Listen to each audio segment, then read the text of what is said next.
Buenas tardes a todos. Me dicen si se escucha bien. Bien. Sí, bárbaro. Buenas Muy bien. tardes. Bueno, buenas tardes a todos. Si les parece, damos inicio. Mi nombre es Juan Pablo Piñeiro. Me conocerán, soy el secretario de Ciencia y Tecnología de la universidad. La idea, este,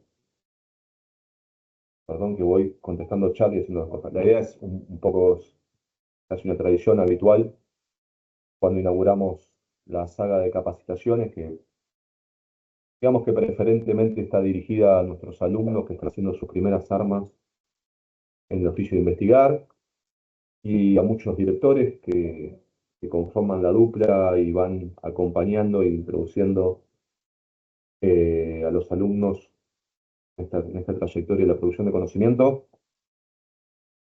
Como decía antes, siempre casi de modo tradicional y habitualmente nos toca abrir y hacer esta pequeña apertura y dejar en el aire dos, tres ideas fuerzas que ordenan un poco una de las funciones sustantivas que tienen todas las universidades, que es la producción de conocimiento.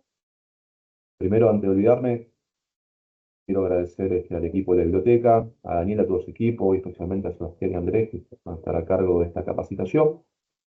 La capacitación se inscribe, si bien no es exclusiva para los becarios, en beca UNLAM, beca EBC, beca entrenamiento SIC, no importa, pero digamos lo cierto es que la pertinencia de la capacitación de hoy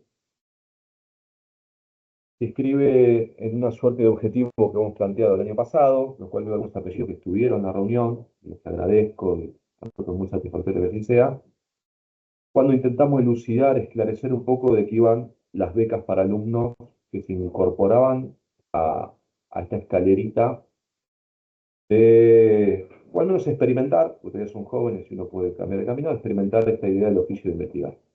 Y ahí nos pusimos un poco de acuerdo en que el objetivo principal estaba puesto en no tanto, no tanto en que se introduzcan en cuestiones muy disciplinares junto a su director. Voy a poner un ejemplo, nosotros no hacemos una preferencia en este tipo de beca como la beca UNLAM, insisto, o la beca de estímulo a evaluaciones científicas, las becas iniciales para alumnos que están promediando sus primeros años de la carrera. No hacemos una preferencia porque se introduzcan con altos niveles de profundidad en cuestiones disciplinares de su carrera. Es decir, ahí veo algún politólogo. No estamos interesados en esta beca en que el director se introduzca de lleno en disertaciones o exégesis de autores alemanes respecto a la teoría de Estado de Max Weber. No, para nada. ¿Dónde tenemos puesto el objetivo en este tipo de becas? En la posibilidad en este año de ir incorporando habilidades generales que hacen al oficio del investigador. Son de orden generales, no tanto disciplinares.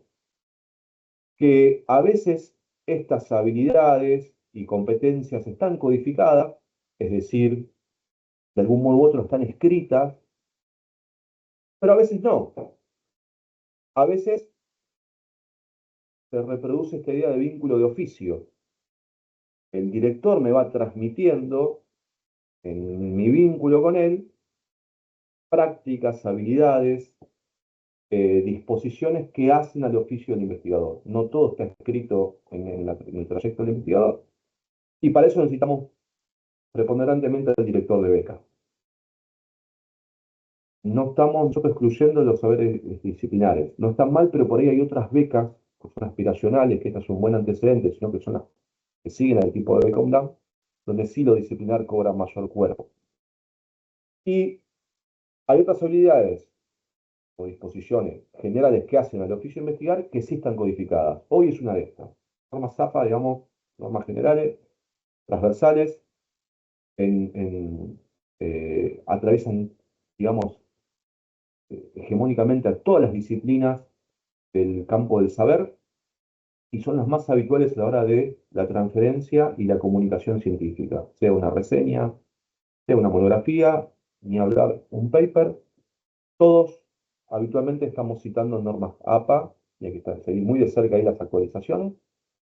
Y para esto, nada mejor que el equipo de biblioteca de la universidad, que tiene gente especializada, que viene siguiendo estas actualizaciones, que hace formación de recursos humanos al respecto y que nos permite un poco dar esta capacitación para nuestros alumnos y que ellos se puedan ir dotando y arropando de estas herramientas que para nuestra institución nos ponen en diálogo con, eh, digamos, objetivos sustantivos para la Universidad Nacional de Matanza. La universidad hace un buen tiempo para esta parte, tiene dentro de sus objetivos preponderantes la formación de recursos humanos vinculados a la producción de conocimiento, a la investigación.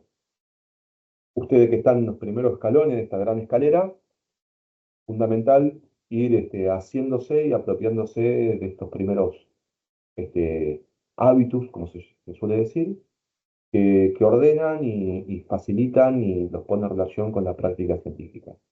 En las dimensiones y en las coordenadas propias de alumnos que están mínimamente para ver un 30% de la materia de su carrera, pero 30, 40, 50 y en adelante. Después hay otras becas que son del sistema, que son más competitivas, que son más difíciles de ingresar, pero que la universidad está dando muy buenas muestras. Hoy tenemos 29 compañeros nuestros en la beca más fuerte del sistema, que es la beca de estímulo de educación científica del SIM.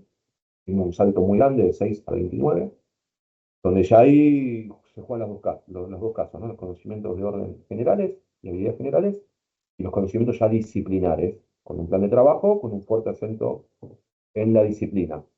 Y ahí los ingenieros, cosas de ingenieros, los politólogos, politólogos, profes de educación física, cada uno en lo suyo. Pero nada de eso se puede hacer si primero no tenemos unas bases compartidas mínimas, y en eso hoy estamos de frente a la primera capacitación. Le siguen dos más o tres más en lo que queda del año. Sé que la biblioteca, aparte, estuvo trabajando muy bien una capacitación en el orden más de la docencia también, que tiene que ver con inteligencia artificial, y alguna ahí por miel, que hoy me comentó la directora, que es una muy buena capacitación, y que a todos nos deja muy tranquilos porque, este, digamos que está garantizada la excelencia y la expertise, porque hay muy buenos antecedentes de parte del equipo de biblioteca, al cual les vuelvo a agradecer la predisposición y el trabajo en conjunto. Yo, sin más, agradecer la presencia a nuestros alumnos, a nuestros profes, directores. Veo unos apellidos muy conocidos, investigadores de siempre. Eh, los dejo tanto con Sebastián como con Andrés, que van a seguir adelante con esta capacitación. Recuerden que esta capacitación se certifica.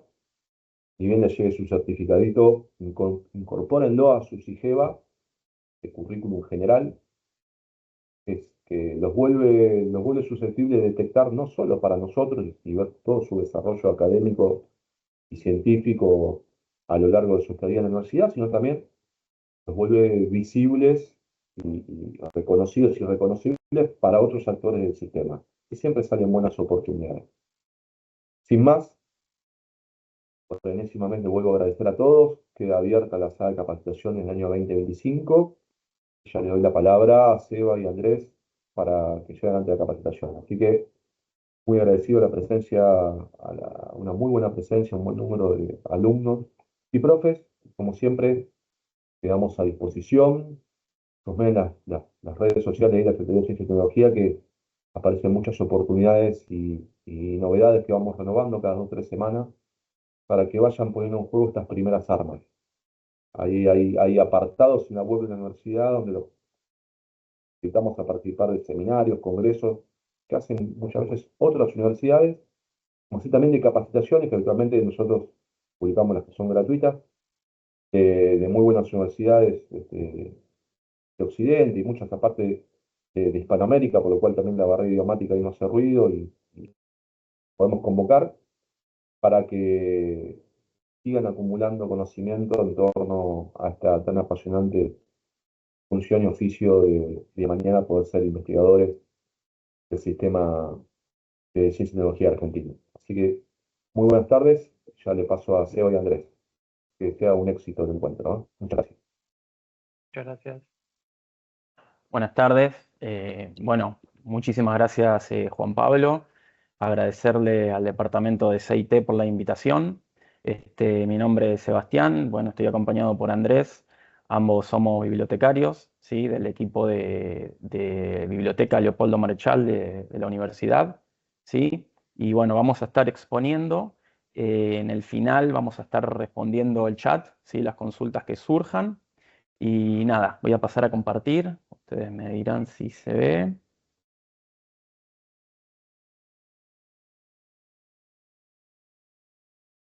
¿Se ven?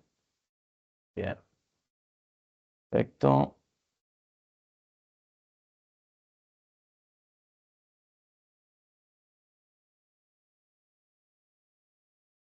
Ahí está. Bien, ¿se ve bien? Bien. Bueno, como les decía, este es un ciclo de capacitaciones, ¿sí? Que va a dar la biblioteca en conjunto con el Departamento de Ciencia y Tecnología, ¿sí? Esta es la segunda, la primera fue de inteligencia artificial, la que sigue es de palabras claves y la próxima es identificadores persistentes, acceso abierto y repositorio institucional. Nosotros vamos a estar hablando un poco de un contenido bastante interesante para todos aquellos que trabajan con producción académica, ¿sí? Se trata del respeto por los derechos de autor, ¿sí? La ética, la honestidad intelectual, de cómo citar y referenciar, ¿sí? Utilizando las normas APA, ¿sí? Que son unas normas de estandarización, ¿sí? Del contenido. Y como bien se sabe, no son las únicas, hay muchas otras. Estas son de la Asociación de Psicología Americana, ¿sí? Y son las que adopta la Universidad Nacional de La Matanza, ¿sí? También vamos a estar hablando un poco de gestores bibliográficos, y hablando un poco de algunas licencias, como para compartir el conocimiento de forma legal y segura, ¿sí? Las licencias Creative Commons, ¿sí? Bueno, vamos a arrancar, a dar comienzo a la capacitación, ¿sí?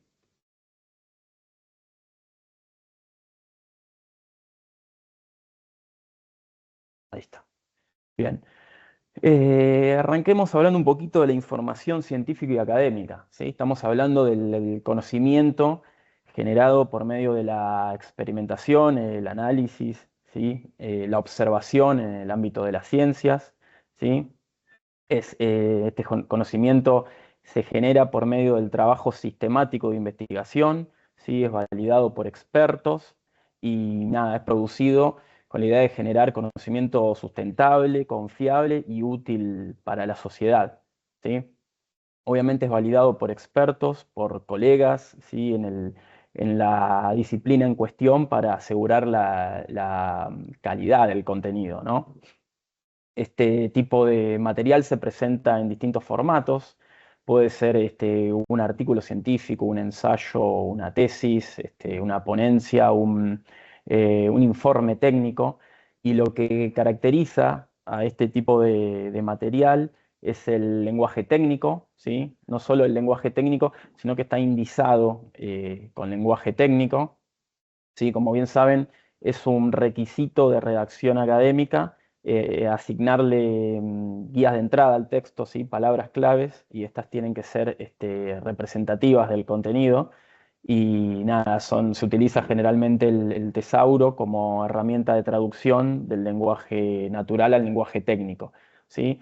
También tienen fuentes bien documentadas y fuentes bien documentadas y se basan en un sistema de evidencias, ¿sí?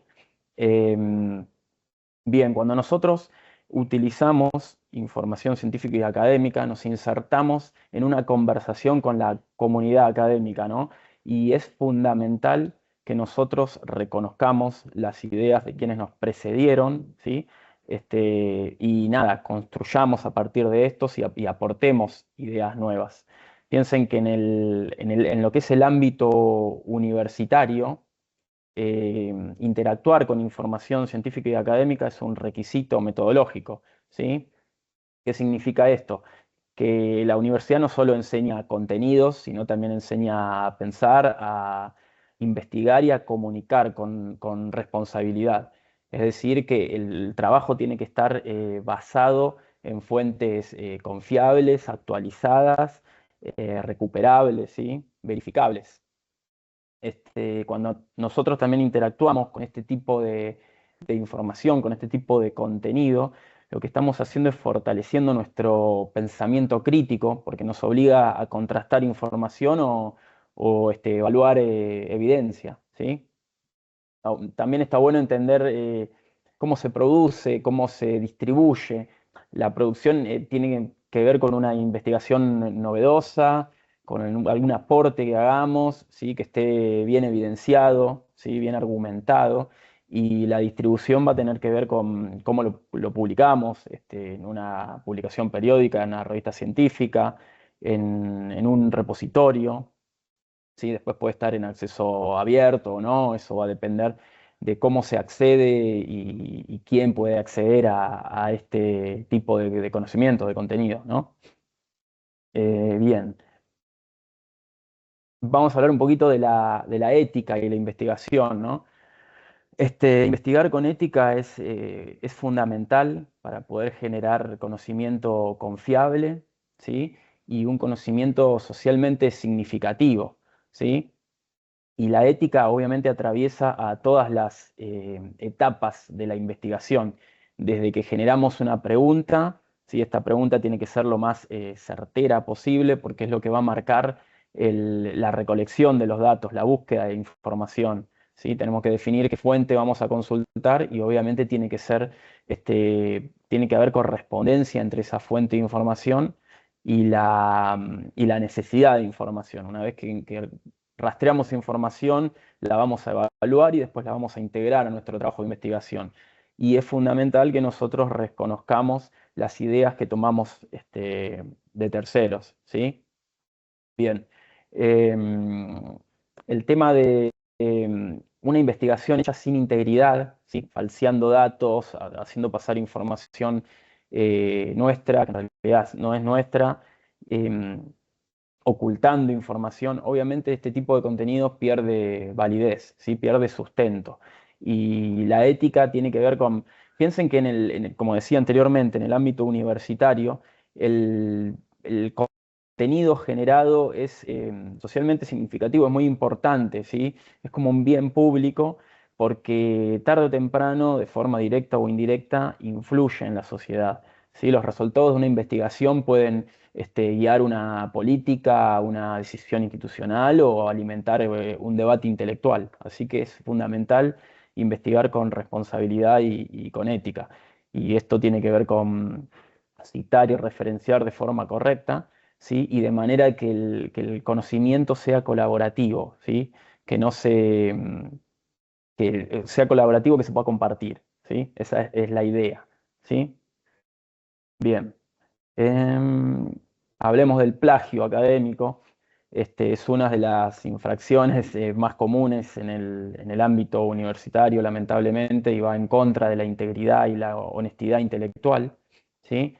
Se trata de presentar palabras, ideas o incluso un trabajo como propio y no es nuestro, e incluso no citamos ni referenciamos, ¿no? El plagio no se trata solo de copiar y pegar información de un sitio en internet. No, hay muchas maneras de plagiar información, tomar tablas o datos sin hacer una mención, nada, traducir una obra sin un permiso, parafrasear sin citar, y bueno, hay muchas formas que toma el plagio académico, ¿no? Obviamente tiene sus sanciones, ¿sí? Desde una sanción, un llamado de atención, desde una desaprobación en un trabajo, nada, hay sanciones más administrativas, como incluso la pérdida de una beca, ¿no? Pero bueno, la reputación del autor está en juego, ¿sí? Porque se pone en riesgo, nada, futuras participaciones, colaboraciones o futuras ofertas laborales, ¿no? Y nada, obviamente también el problema de la falta de originalidad, ¿no? Piensen que nosotros tenemos que desarrollar en la universidad o como investigadores competencias como el pensamiento crítico, ¿no? Y, y nada, después otro tema es el tema de la honestidad y ir en contra de los valores que sostienen al sistema de ciencia y tecnología, al sistema académico, el sistema científico, ¿sí? Es fundamental que no faltemos, que nos insertemos a esa conversación con la comunidad académica desde el respeto, ¿sí? No faltando el respeto a otros autores, a la comunidad y no faltándonos al respeto a nosotros mismos, ¿sí? Acá podemos ver algunos ejemplos o casos de plagio académico, por ejemplo, copiar y pegar párrafos sin citar la fuente, parafrasear ideas de otros sin la atribución, ¿sí? Usar trabajos anteriores propios sin aclararlo, esto se llama autoplagio, ¿sí? Presentar trabajos de otros como propios, traducir textos sin indicar el autor original o no usar comillas al reproducir una cita textual, ¿sí? Esto lo vamos a estar viendo más adelante, mi compañero va a estar explicando cómo son los diferentes tipos de citas y cómo hacer una lista de referencias, ¿sí? Bien. Bueno, inteligencia artificial generativa en la producción académica. ¿Es una herramienta de apoyo o es un atajo riesgoso? ¿Sí? Bien, todos sabemos lo que es la inteligencia artificial, es algo novedoso que vino con el avance de la tecnología, pero está bastante presente en el ámbito académico y universitario, ¿no? Estamos hablando de tecnologías como ChatGPT, Grok, Gemini de Google, hay otras generativas de imágenes, por ejemplo, Dalí o Leonardo, otras que generan videos o incluso el apoyo visual para esta capacitación, estas diapositivas, también hay inteligencias artificiales que lo pueden hacer, ¿sí? Se trata de escribir un buen prompt, ¿sí? Decirle, aclararle bien a la inteligencia artificial qué es lo que necesitamos y nada, y lo va a realizar. Pero hay algunas cuestiones a tener en cuenta, ¿no? El punto de no confundir el apoyo, ¿sí? Con una autoría, ¿sí? ¿Por qué? Porque si nosotros le decimos a la inteligencia artificial que nos realice un trabajo y no tenemos mediación crítica o simplemente es un apoyo, pero nosotros no la citamos ni la referenciamos, ¿sí? Que más adelante también mi compañero va a enseñar el tema de la cita a la inteligencia artificial. Si bien no estamos tomando ideas de otra persona, estamos presentando algo como una realización propia que no es algo propio, ¿sí? Entonces estamos faltando a la honestidad, a la integridad, ¿sí? Y el hecho de que nosotros como investigadores, alumnos universitarios, docentes, tengamos que desarrollar algunas aptitudes, ¿sí? Como la redacción, el pensamiento crítico, la argumentación. Si nosotros le dejamos todo el trabajo a la inteligencia artificial, estamos yendo un poco en contra del desarrollo de estas aptitudes, ¿no? Nada, la inteligencia artificial se usa, pero es fundamental usarla como un apoyo para ordenar ideas, algún enfoque, pero siempre hay que citarlo, siempre hay que comunicar que se usó esto, pero solo como un apoyo, ¿sí? Utilizándolo con responsabilidad y con integridad, ¿sí? Bueno, honestidad académica es un poco de lo que vine hablando hasta entonces, ¿sí? Se trata de los valores en los cuales se sustenta el, el ámbito, la producción intelectual, ¿sí? En una universidad, en una investigación, ¿sí? Tenemos que saber que la generación de contenido es colaborativa, el conocimiento se alimenta de más conocimiento, ¿sí? Entonces es fundamental que nosotros vamos a apoyarnos en ideas de otros cuando nosotros elaboremos un trabajo y tenemos que desarrollar un marco teórico. Obviamente necesitamos una base conceptual que sirve de apoyo, ¿sí? Para nuestro trabajo, que le da seriedad, em, ¿sí? Donde vamos a citar literatura existente dentro del campo del conocimiento o la disciplina en cuestión. Y acá es donde vamos a ver también nuestro espíritu crítico, nuestro pensamiento crítico, porque tenemos que evaluar lo que dicen otros autores, ¿sí?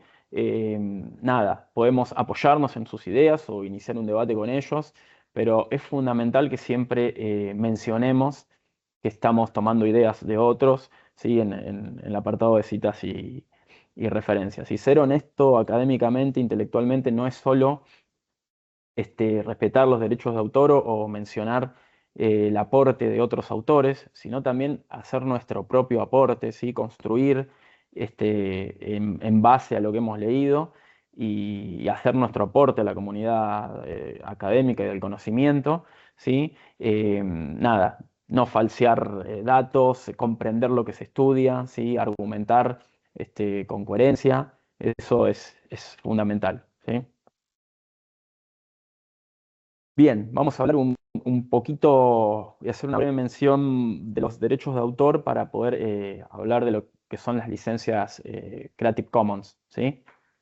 Bueno, los derechos de autor son los derechos que adquiere una persona por haber materializado una obra, ¿sí? Y fijarla en algún soporte, ya sea digital o analógico, ¿sí? En nuestro país es la ley 11.723, ¿sí? La que regula la propiedad intelectual y le brinda al autor, ¿sí? La propiedad de ser propietario de su obra, ¿sí? De definir qué se va a hacer con su obra, cómo se va a usar, cómo se va a distribuir, ¿sí? Cómo se va a explotar. Nadie puede hacer uso de la obra de otro autor, distribuirla, explotarla económicamente sin un permiso explícito de esta persona, ¿no? Este, Obviamente la ley lo que nos dice es que también la ley nos dice cuánto duran estos derechos, ¿sí? Y formas incluso de ceder y licenciar algunos derechos. Lo que busca la ley es proteger los derechos de autor, pero también brindar acceso al conocimiento, a la comunidad del conocimiento, ¿sí? Bien, los derechos de autor se dividen en derechos morales y derechos patrimoniales. Los derechos morales son esos que ligan al autor con su obra y va a estar ligado siempre, ¿sí? Por el simple hecho de haberla materializado. Estos derechos son inalienables, ¿sí? Y no prescriben. Por el contrario, los derechos patrimoniales lo que brindan es la posibilidad, el monopolio de explotar económicamente la obra, ¿sí? Suelen estar ligados a contratos editoriales, ¿sí? Y lo que puede, la posibilidad, la potestad que tiene el autor, ¿sí? Puede hacer una cesión tanto parcial como total, es decir, vender sus derechos a algún representante que se encargue de explotarlos económicamente o licenciarlos, ¿sí? Es decir, permito que se haga esto y esto con mi contenido, ¿sí?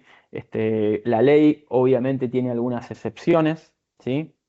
Estamos hablando del derecho a la cita, del uso del material en ámbitos de investigación, en ámbitos académicos, incluso se puede transformar la obra para el acceso de la información a personas con capacidades diferentes, por ejemplo, una persona con no vidente, ¿sí? Nosotros podemos modificar la obra, ofrecer adaptarla, ¿sí? Ofrecer en formato de audio para que esta persona tenga acceso al conocimiento, obviamente, mientras no sea para explotarlo económicamente y sea en un contexto educativo, ¿sí?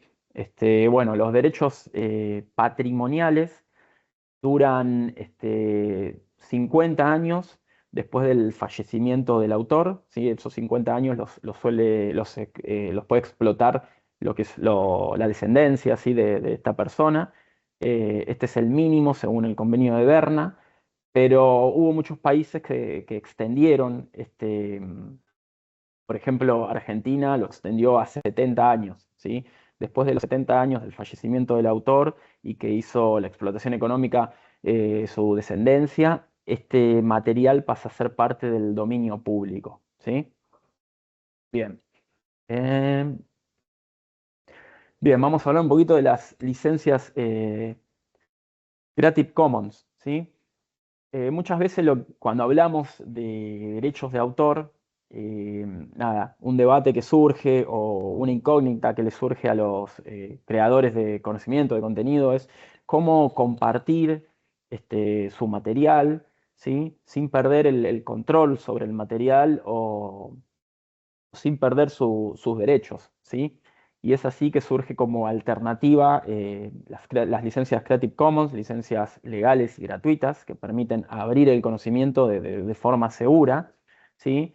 Sus siglas son CC y es una alternativa para el clásico todos los derechos reservados de los derechos de autor, ¿sí? Esto implica algunos derechos reservados, ¿sí?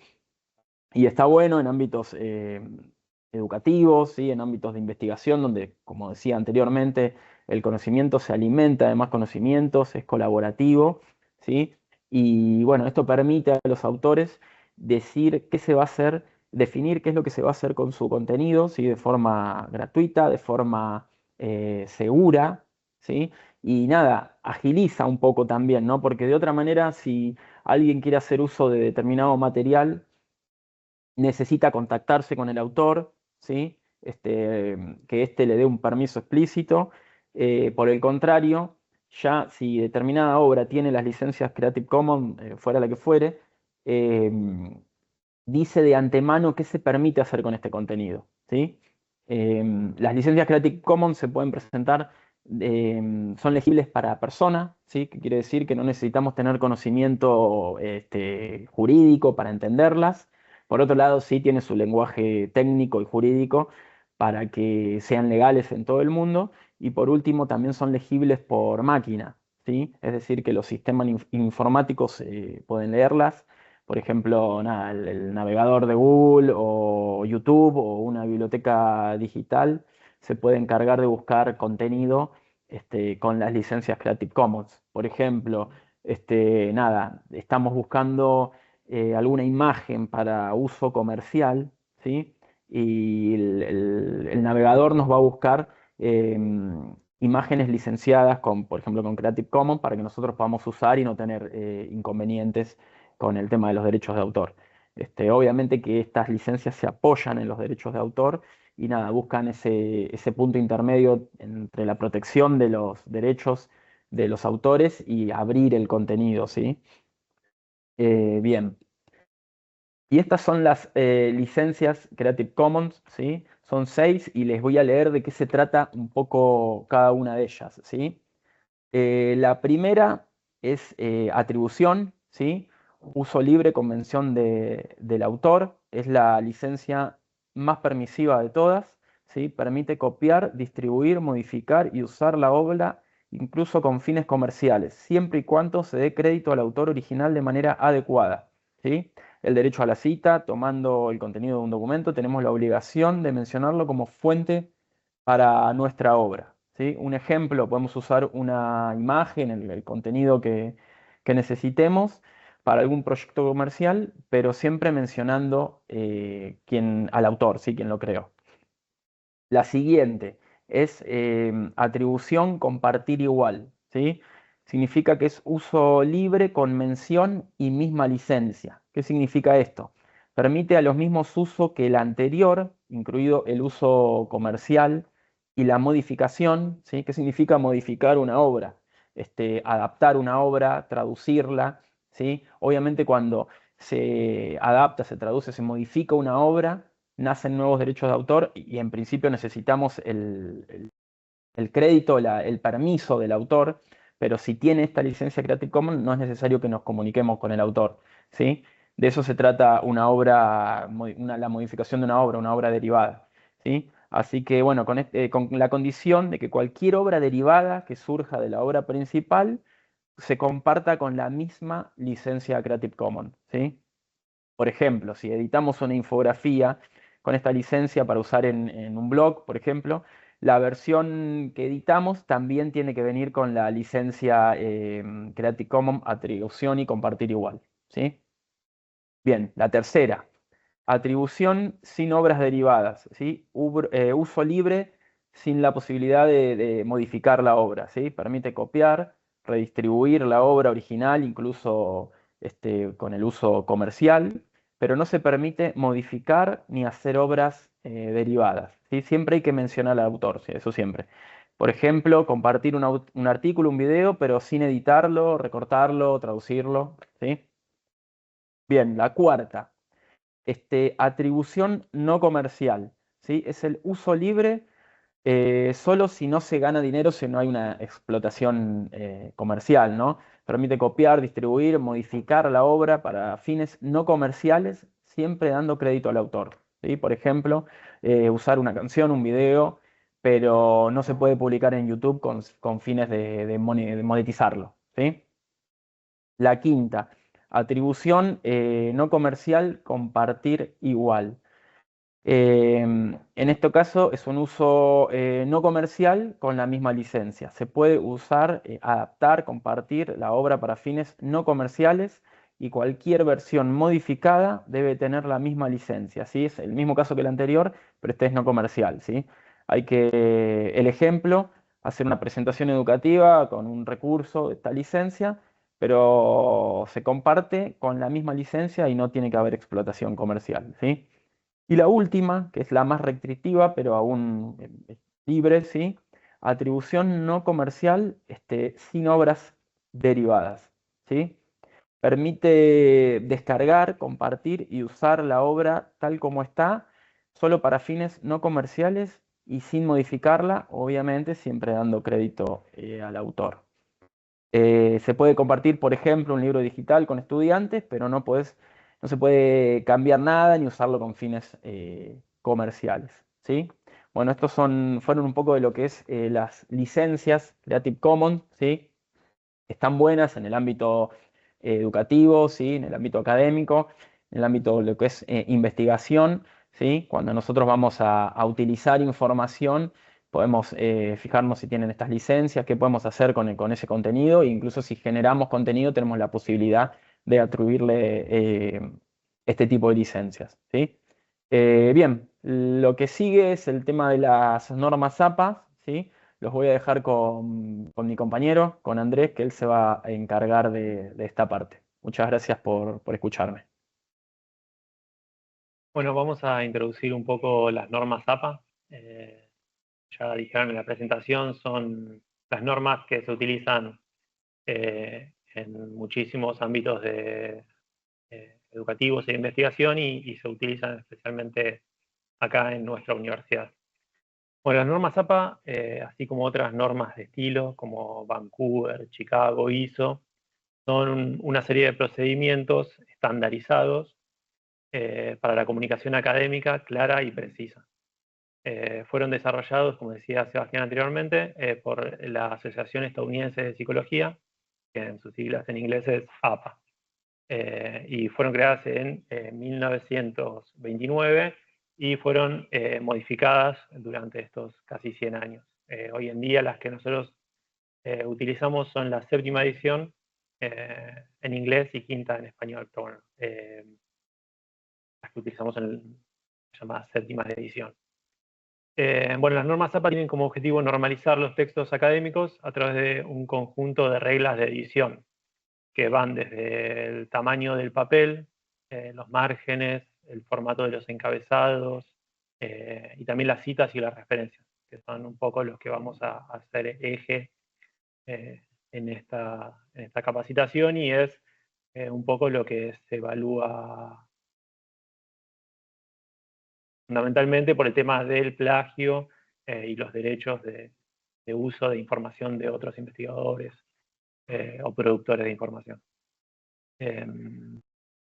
Estas normas facilitan la elaboración y presentación de trabajos escritos porque nos dicen de qué manera organizar la información para estudiantes en sus trabajos universitarios, también para disertaciones, trabajo de tesis, artículos en publicaciones periódicas, y son un eje para la organización de la información en los trabajos en la mayoría de los centros de investigación y universidades del mundo, y acá en La Matanza particularmente. El manual de publicaciones APA es una obra en la que se describen todos estos lineamientos, desde los márgenes hasta citas y las referencias. Y bueno, como decía antes, la versión más nueva es la séptima.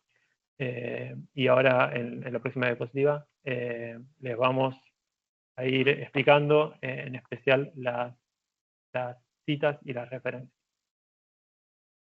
Las citas son la mención del trabajo de otra persona que nosotros tenemos que señalar en nuestro escrito. Pueden ser citas textuales o parafraseadas, y hay dos formas de incluir estas citas en nuestro trabajo.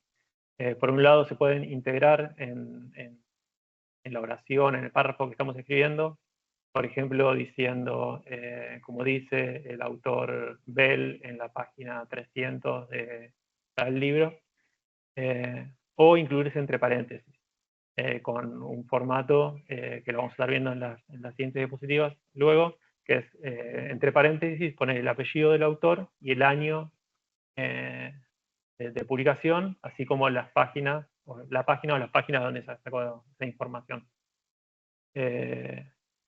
Igualmente es recomendable evitar el uso de citas textuales a menos que sean relevantes por el contenido que tienen las palabras propias de ese otro autor. También es recomendable evitar las citas de más de 40 palabras, que tienen un formato particular que después les voy a estar explicando, porque constituye una buena práctica de escritura académica poder integrar esas palabras de otros autores en nuestra propia elaboración.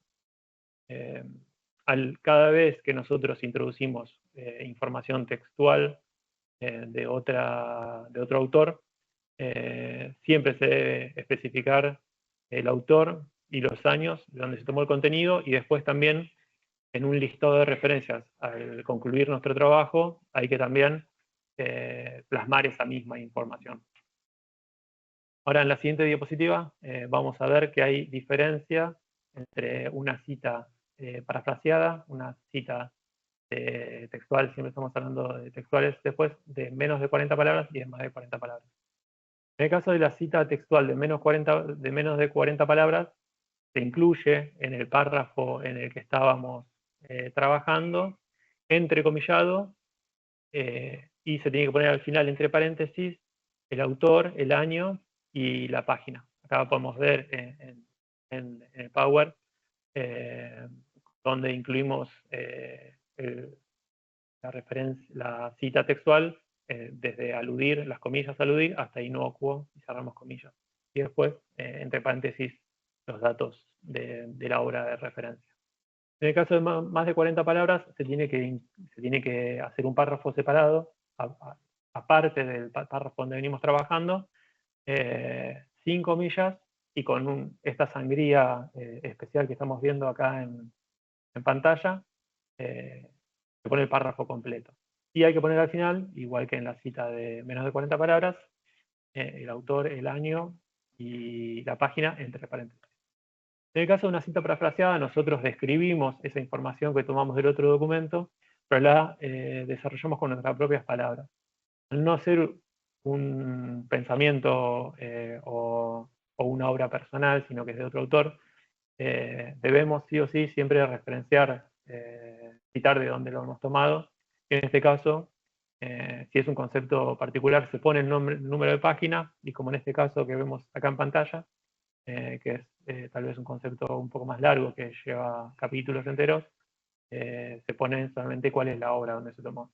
Si es un concepto más corto que podemos detectar de qué página fue tomado, lo ponemos también. Vamos a la siguiente diapositiva. Y vamos a ver lo que son las referencias bibliográficas. Las referencias son un listado de documentos, de los documentos que fueron consultados durante la elaboración de nuestro propio escrito y que fueron citados. Nosotros hacemos un listado de referencias ordenado alfabéticamente. Este listado debe decir cuál es la información exacta que nosotros tomamos. Si nosotros tomamos un capítulo de un libro, tenemos que decir cuál fue el capítulo del que tomamos. Pues igual vamos a ver los ejemplos de cómo se referencia cada una de esas informaciones. Y también es recomendable, aunque no sucede siempre, referenciar los documentos que nosotros no citamos pero que fueron relevantes para nuestra investigación.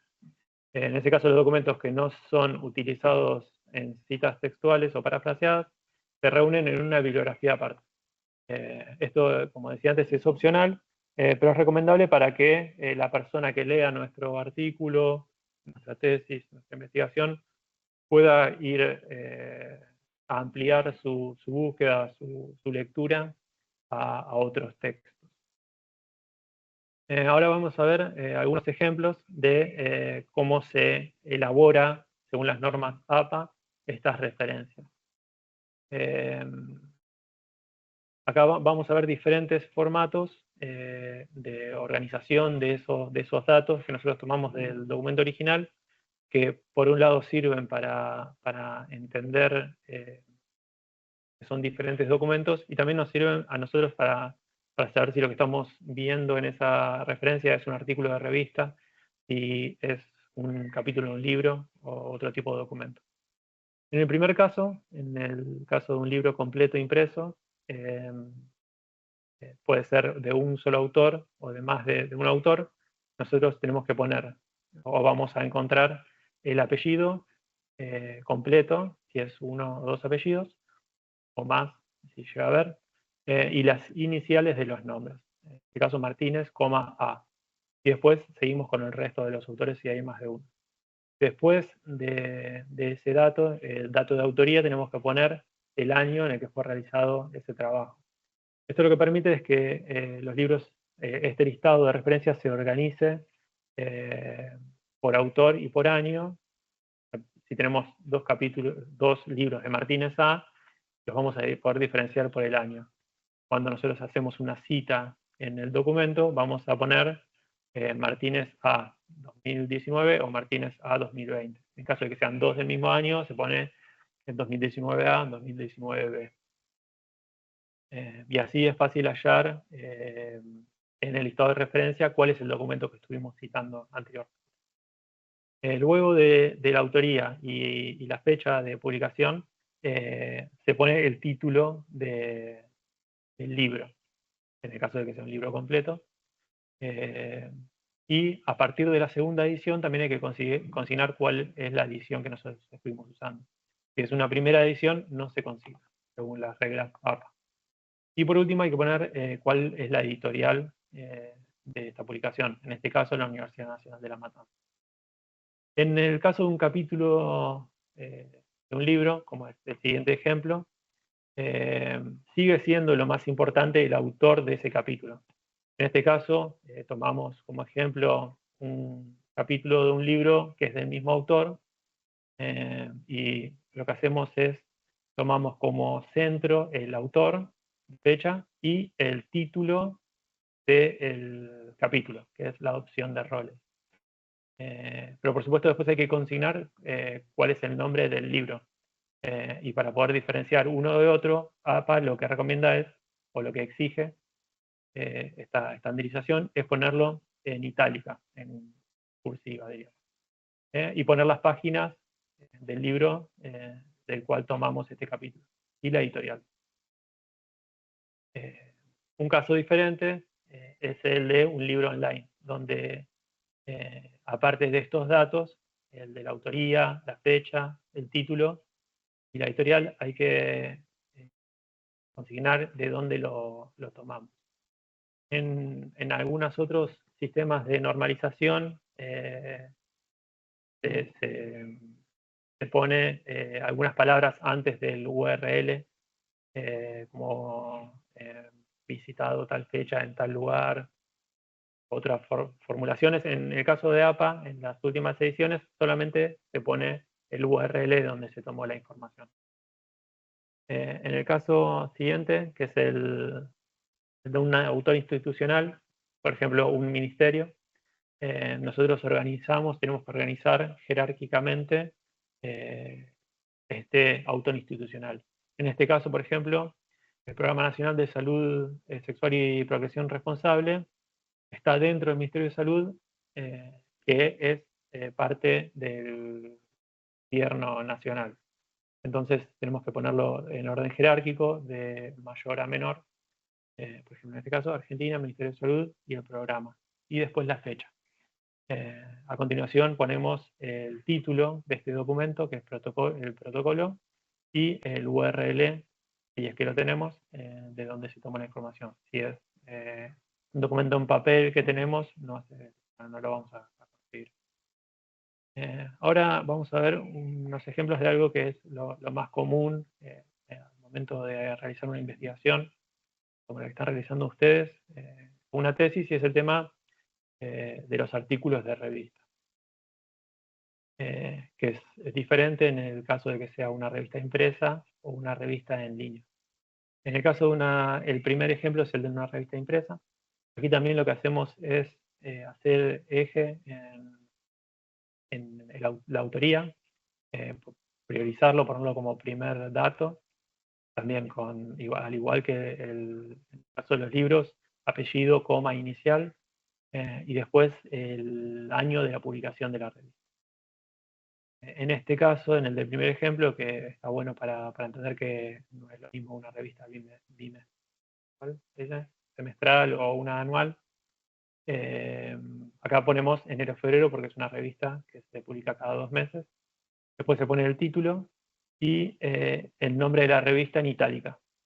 Y después, ya no se, en las últimas ediciones de APA, no se pone volumen 11, número 4, sino que simplemente se pone el número de volumen, paréntesis, el número de la revista. Porque lo que seguramente se fue viendo al correr en el transcurso de estas ediciones de APA, es que esta información sola ya alcanza para poder identificar cuál es la revista que nosotros tenemos que ir a buscar para encontrar este documento.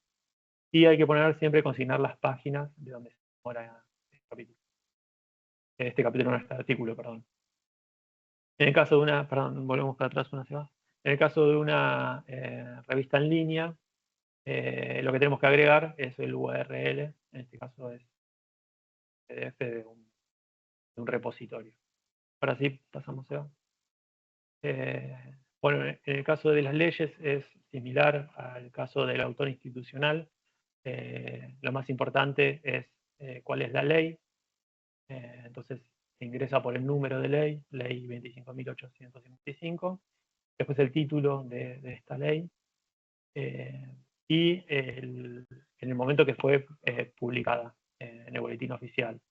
En este caso 31 de mayo, tenemos que poner ese dato de la fecha y también cuál es el número de boletín oficial de donde tomamos la información. Y en el caso de que lo tengamos disponible online, hay que poner de dónde fue tomado. Ahora vamos a ver algo que es un poco menos común, pero se utiliza en investigación, y es por un lado un artículo en una página web y por otro lado una página web en general, el conjunto de una página web. En el caso de un artículo que tenga autoría, nosotros también lo vamos a ingresar por el autor, en este caso Horta, A.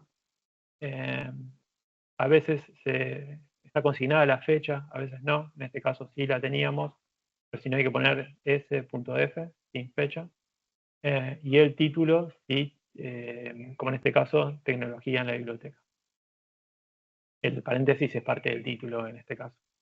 Después ponemos el nombre de la página, que es conecta.text, y después el URL donde está publicado ese artículo.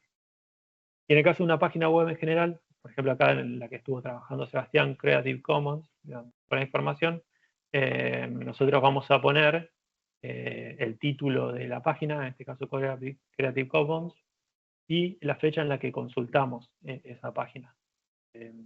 Y a continuación, si es una página web, va entre, en este caso sabemos que es una página web, va entre corchetes y el URL donde tomamos la información. Por último, vamos a la siguiente diapositiva, que son información que tomamos de redes sociales. Esto en disciplinas como comunicación es algo cada vez más común. Y también en otras disciplinas, por ejemplo, una información que publica un ministerio solamente en en redes sociales. No es lo más común, pero puede suceder y nosotros necesitamos tomar esa información para nuestra investigación. En este caso se ingresa también por el nombre de la persona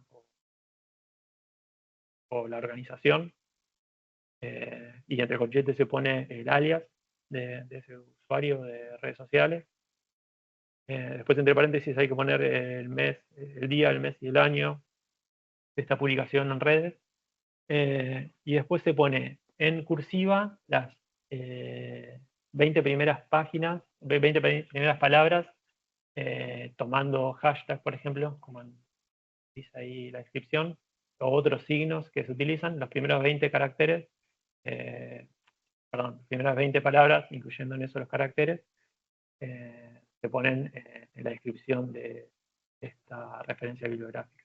Y hay que poner entre corchetes si es un texto, si es un video o algún otro tipo de información.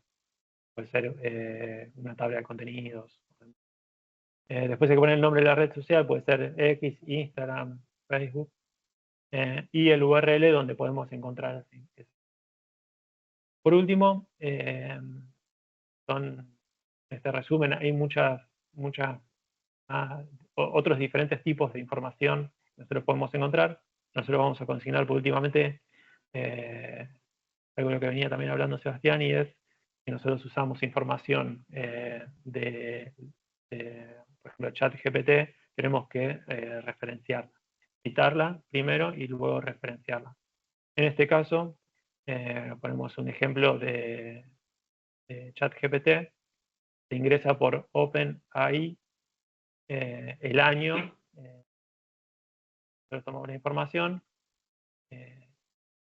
tenemos con el ChatGPT, es tal cual está inscrito acá en la referencia, y tenemos que poner entre corchetes modelo de lenguaje de gran formato, es como llama APA a este tipo de información, y citar el URL del chat. Bueno, a continuación vamos a hablar un poco de gestores bibliográficos. Todo esto que nosotros estuvimos viendo hasta recién de las normas APA, es importante saberlo para saber cómo incluir la información en lo que nosotros elaboramos, también para entender qué es la información que nosotros vemos en otros artículos, en otras investigaciones. Hay que saber cómo funciona el mecanismo de incluir esta información, pero existen también gestores bibliográficos que nos van a servir como una ayuda para poder incluir toda esta información en nuestras propias elaboraciones. Los gestores bibliográficos son herramientas que nos permiten crear una base de datos personal para usar en cualquier actividad de investigación. En los gestores bibliográficos podemos ingresar nuestros propios registros de nuestras propias investigaciones y de otros investigadores, y también importar referencias de otras bases de datos, catálogos de bibliotecas, otros buscadores. A partir de esta información que nosotros cargamos, podemos crear listado de referencia e insertar citas, como las que vimos recién, desde estos gestores bibliográficos. Y también nos permiten algunos de estos gestores compartir estos datos que nosotros cargamos y que tomamos de otros gestores, por compartirlos con otros investigadores. La mayoría de estas opciones que tienen los gestores se hacen de forma automática. Nosotros cargamos o tomamos datos de otros gestores y automáticamente nos pueden hacer un listado de referencias, como el que está al final de cada investigación. En la siguiente diapositiva a partir de esta diapositiva vamos a ingresar en alguno de estos gestores bibliográficos, pero queremos decir que hay una gran diversidad de gestores bibliográficos. Hay algunos como el ProQuest, RefWorks, EndNote, algunos que no tomamos nosotros, pero sí tomamos Mendeley, Zotero y el gestor del Microsoft Word, el programa que en general utilizamos para elaborar un texto. Bueno, vamos a centrarnos en estos tres que vemos en la diapositiva para explicar un poco cómo funcionan los gestores. Bueno, el gestor bibliográfico de Word es el menos sofisticado de todos los que utilizamos, todos los que nombramos, perdón, pero tiene una ventaja y es que ya está incorporado en el Word que nosotros utilizamos. Lo podemos encontrar en la pestaña de referencias, la parte superior del Word, en la barra superior donde están todas las herramientas. Nos permite crear en la PC, en nuestra propia PC, una biblioteca en la que tenemos que cargar manualmente cada documento y podemos elegir qué formatos queremos utilizar para normalizar. En este caso utilizaríamos APA, pero hay un montón de otras opciones en este gestor para revisar las citas y las referencias de otra manera. Lo más práctico en este caso es, a partir de que nosotros vamos utilizando información de otros documentos, ir cargando cada uno de estos documentos en este gestor del propio Word. Entonces hacemos una cita y rápidamente lo cargamos y se nos va a generar un paréntesis que podemos incluir y una referencia para hacer un listado al final del trabajo. Lo que sí, al no hacer un gestor que esté en línea, se recomienda cuando se termina el trabajo hacer clic en convertir bibliografía en texto estático, porque si no se desconfigura cuando se usan diferentes versiones de Office. Si nosotros estamos trabajando en la computadora donde estoy yo ahora y después voy a la computadora que está en mi casa, probablemente se me descompagine esa información que se ingresó. Esto es diferente en los siguientes gestores que vamos a estar viendo, como Zotero y Mendeley, que trabajan en general conectados a Internet y pueden ser consultados desde diferentes dispositivos. Bueno, Zotero es un gestor libre y gratuito, cosa importante, y es también de código abierto. También es una ventaja que tiene Zotero. Y es un programa multiplataforma y se puede usar, es compatible con Windows, Mac, Linux y también con navegadores como Chrome, Firefox, Edge, es útil en cualquier computadora o cualquier navegador que nosotros utilizamos. Lo que sí es necesario registrarse en la web de Zotero y eso nos permite guardar hasta 300 megas gratuitamente en Zotero, y si tiene a partir de los 300 megas necesitamos más almacenamiento, se paga ese almacenamiento extra, como pasa con algunas nubes, o la de Chrome, la de Google, perdón. La creación del usuario, registrarse en Zotero, nos permite tener este almacenamiento, pero al mismo tiempo podemos nos da un usuario y nos permite generar copias de seguridad y sincronización. Nosotros trabajamos en diferentes dispositivos, diferentes computadoras, el celular, podemos tener la misma información en todos los dispositivos, a partir de tener este usuario en Zotero. Y por otro lado, por último, tiene funcionalidades similares a una web social y permite formar grupos dentro de Zotero y compartir información con otros investigadores y hacer trabajos conjuntos. En el caso de Mendeley, que es la siguiente diapositiva, es similar en su funcionalidad con Zotero. También es gratuito mientras no se supere un límite de capacidad, que en este caso son 2 GB para el espacio personal y 100 megas en el trabajo compartido con otros investigadores. Y al igual que Zotero, es multiplataforma, se puede utilizar tanto en Windows como en Linux. Funciona también como un generador de citas y referencias, al igual que Zotero y que Word y que los otros gestores bibliográficos, pero tiene algunas ventajas, y es que nos permite trabajar en línea e importar documentos, citas y referencias de otros software de información. Nos permite a través del gestor, esto es diferente a otros gestores, nos permite a través del gestor encontrar artículos de revista que sean relevantes, basados en la temática en la que estoy trabajando, en la que estamos trabajando, y nos permite acceder a artículos en línea a través del mismo gestor. Existen dos versiones, dos formatos de Mendeley. Una es una versión de escritorio que nos va a pedir que descarguemos el Mendeley en nuestra computadora. Nos da la opción de búsqueda de artículos en la propia base de Mendeley. Y también se puede sumar información propia en esta versión de escritorio. Se puede incluir información a partir de otras bases de datos como Zotero, por ejemplo, o importar documentos por el DOI, por ejemplo. Y hay una versión web que es la más útil para usarlo para trabajar con otras personas, como una web social. Nos permite gestionar documentos y compartirlos con otros investigadores. También al estar conectados a la web y no estar descargado en el escritorio, nos permite importar, buscando en la web, información, documentos de Internet. Estos dos tipos de versiones de Mendeley se pueden sincronizar y se puede descargar en el escritorio las cosas que nosotros vamos trabajando en línea.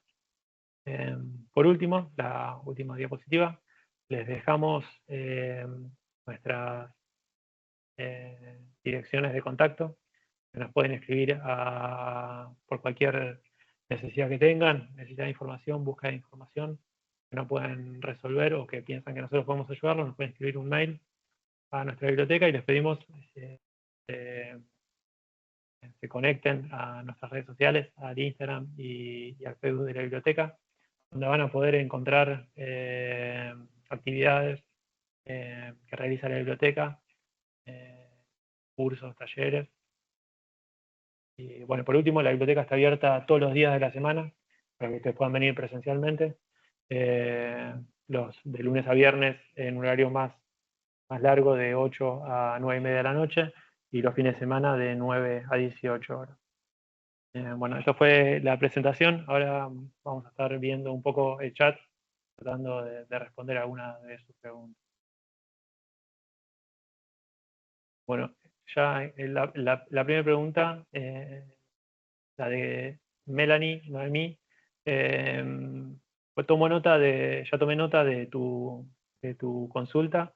Voy a estar transmitiéndola a la dirección de la biblioteca para que ver cómo podemos resolver el tema del certificado y te pueda llegar antes posible. Si nos enviaste un mail, está tu dirección y te lo vamos a hacer llegar.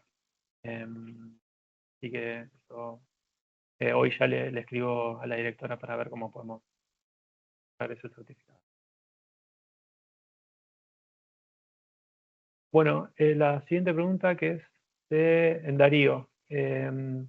Toda información que nosotros tomamos, sin importar cómo fue publicada, tiene una forma de ser referenciada en nuestra citada y referenciada en nuestra propia investigación. En el caso de una investigación científica, tenemos que ver primero dónde fue publicada. En general, las investigaciones científicas tienen no son manuscritos que circulan, sino que tienen una edición, una publicación periódica.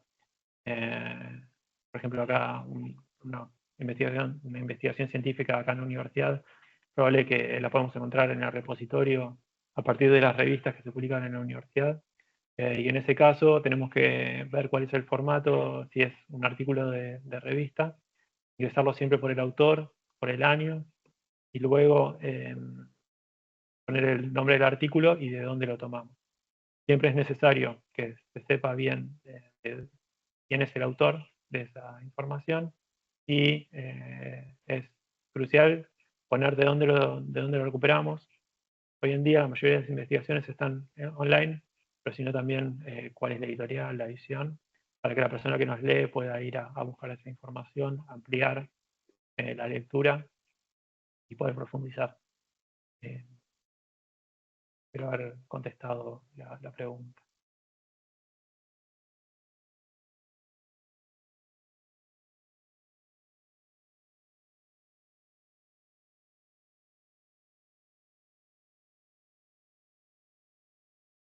La pregunta de Andrea. Sí, la pregunta es cómo se organizaría si en un mismo párrafo estamos nombrando a diferentes autores. En ese caso, es buena pregunta.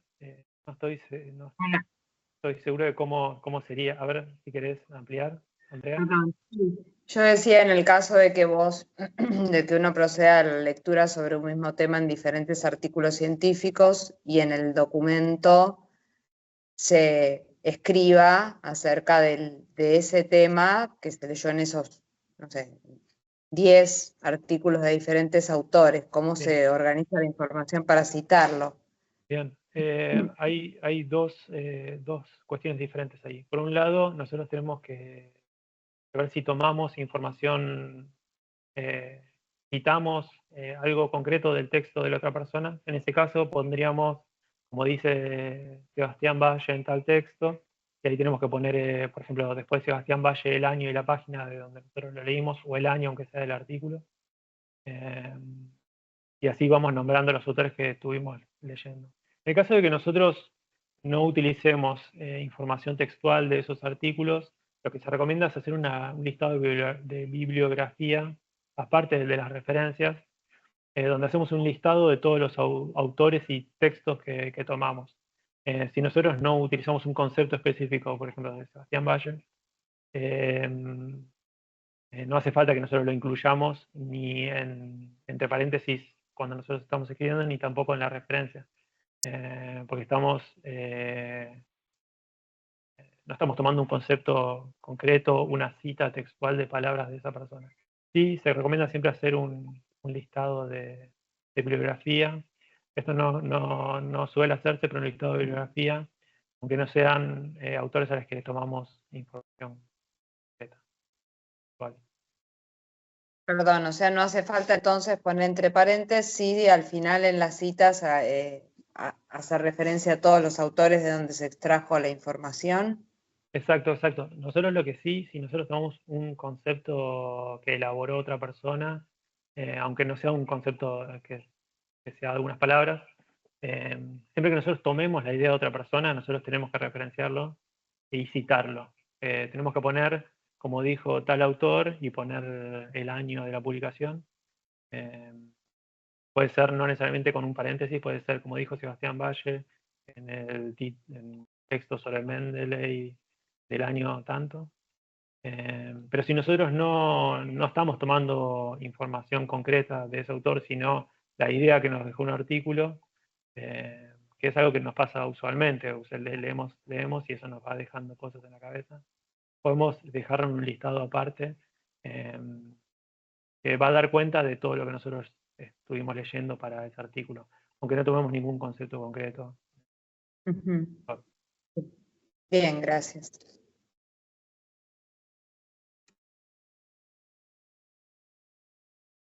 Acá la pregunta de Juan Manuel Ojeda. En APA no se ponen a pie de página las citas.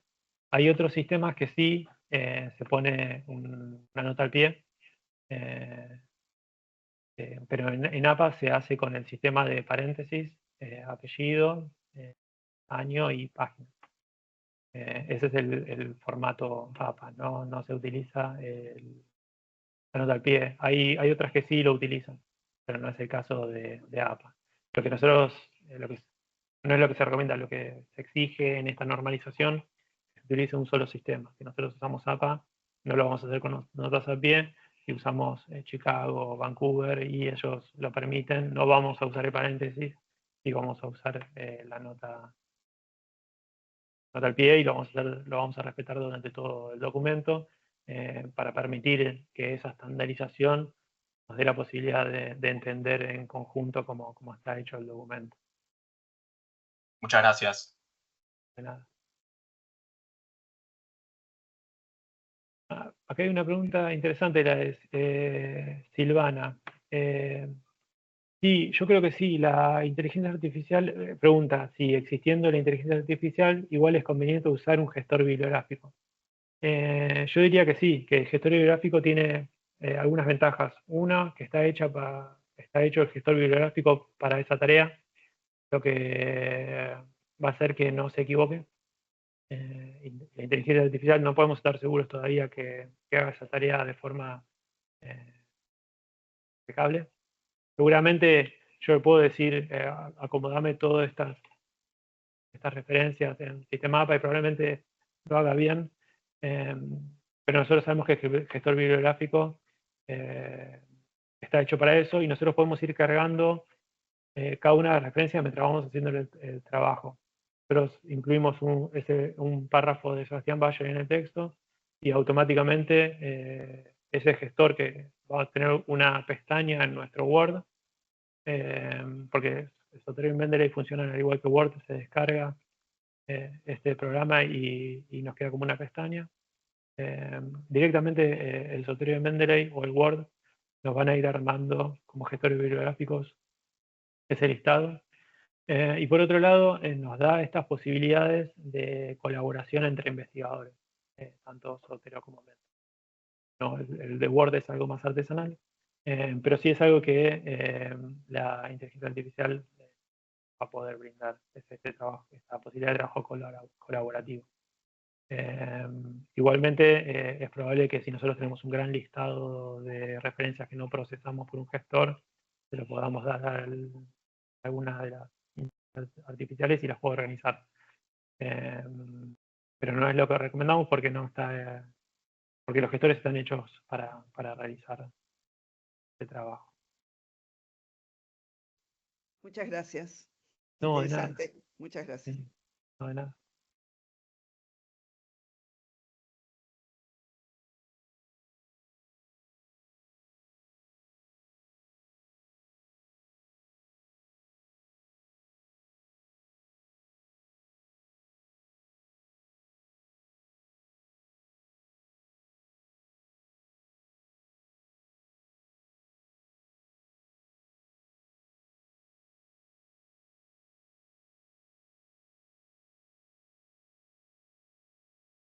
Bueno, si hay alguna duda, pregunta.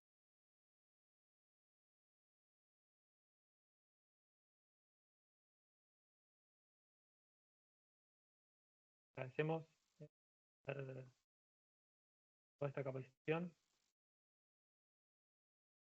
Como decía en la última diapositiva, cuando nos necesiten, estamos acá en la biblioteca.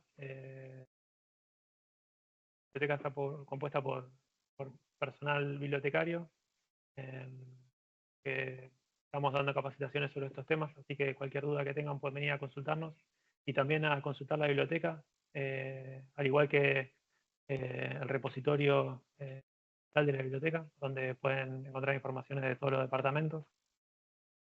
Bueno, les agradecemos mucho por haberse conectado.